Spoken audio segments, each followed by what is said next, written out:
Cerita random tapi ditata pakai rasa. Selamat datang di Suara Sironia. Lucu ya, kalau aku ingat-ingat dulu pertama kali deket sama dia itu gara-gara kita nyasar waktu jalan-jalan sekolah. Aku yang sok tahu arah, tapi ujung-ujungnya malah bikin kita salah jalan. Tapi dia nggak pernah marah, malah ketawa dan bilang, "Ya, gara-gara kamu, aku jadi punya cerita baru sama kamu." Sekarang giliran dia yang tiba-tiba ngilang dari hidupku dan aku yang nyasar sendiri nyari jawabannya.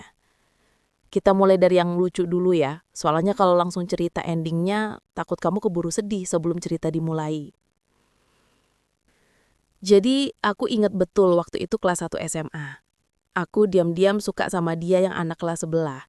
Ganteng sih, tapi bukan tipe yang pamer atau sombong. Dia itu tenang, tapi suka ngeselin kalau lagi serius. Aku masih ingat, hari itu kita sama-sama ikut jalan-jalan bareng kelas. Aku yang sok tahu arah, malah bikin kita salah jalan. Aku deg-degan banget waktu itu, takut dia marah, dia malah ketawa lepas. Dia bilang, gara-gara kamu nyasar, kita malah bisa ngobrol lebih lama. Aku ketawa kecil waktu ingat itu. Aneh banget, momen sepele tapi sampai sekarang aku gak bisa lupain. Terus waktu pulang kita bareng-bareng jalan. Ngobrol gak penting, tapi aku seneng banget. Bikin aku merasa ada sesuatu yang spesial dari dia. Setelah nyasar itu, aneh, kita malah jadi asing. Kayak dua orang yang gak kenal. Aku juga mulai ngerem perasaan karena dia gak ngasih tanda apa-apa. Tapi pas kelas 3, semuanya berubah. Dia mulai nyapa aku duluan, nyari-nyari alasan buat ngobrol. Dia duduk deket aku waktu upacara. Aku yang biasanya cuek jadi kedeg-degan. Aku masih ingat, dia nembak aku di parkiran sekolah. Malu-malu tapi serius banget. Matanya gak bisa bohong. Aku sempat mikir, apa ini nyata? Apa aku mimpi? Dan ya, kita resmi pacaran. Di tahun terakhir SMA, tepat waktu sebelum semuanya berubah.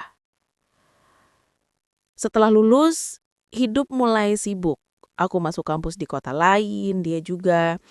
Tapi kita masih jalanin hubungan jarak jauh. Kita sering video call, ngobrol receh, bahkan ribut kecil juga masih sering terjadi.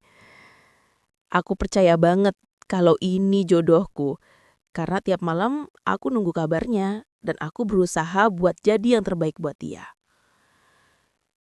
Tapi semua itu mulai berubah sedikit demi sedikit. Awalnya cuma chat yang dibalas lama. Aku mikir mungkin dia sibuk. Tapi lama-lama balasan chatnya semakin jarang, kadang gak dibalas sama sekali. Aku mulai nanya, kenapa kamu jadi kayak gini? Dia cuma bilang, lagi sibuk ya. Ya udah sabar ya. Aku yang dulu biasa ngobrol berjam-jam, sekarang cuma bisa diam di depan layar handphoneku. Kita mulai sering berantem karena aku gak ngerti sikapnya. Aku nanya, dia jawab datar. Aku bilang kangen, dia cuma kasih emot doang. Aku coba sabar, tapi hatiku capek. Lalu suatu hari dia bilang, kayaknya kita butuh waktu sendiri dulu. Dan setelah itu, dia hilang. Gak bales chat, gak jawab telepon. Dia diam, silent treatment yang paling kejam pernah aku rasain. Aku mikir, aku salah apa? Aku kurang apa? Aku terlalu berharap? Aku terlalu sayang? Tapi dia gak pernah kasih jawaban. Yang paling sakit bukan ditinggal, tapi ditinggal tanpa alasan. Aku sering ingat momen kita nyasar bareng dulu. Sekarang aku nyasar sendirian, gak tahu kemana harus dari dia. Setahun lebih aku cari jawaban itu sendiri tapi gak nemu.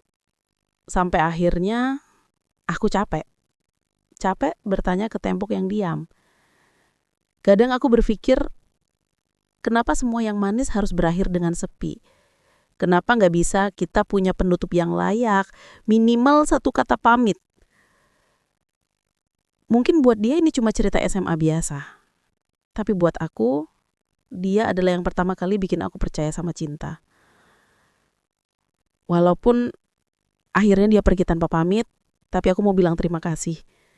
Terima kasih karena pernah nyasar bareng aku, pernah cari jalan sama-sama. Sekarang aku masih cari jalan, tapi buat diri aku sendiri. Aku percaya suatu saat nanti aku bakal ketemu seseorang yang gak akan hilang tanpa alasan.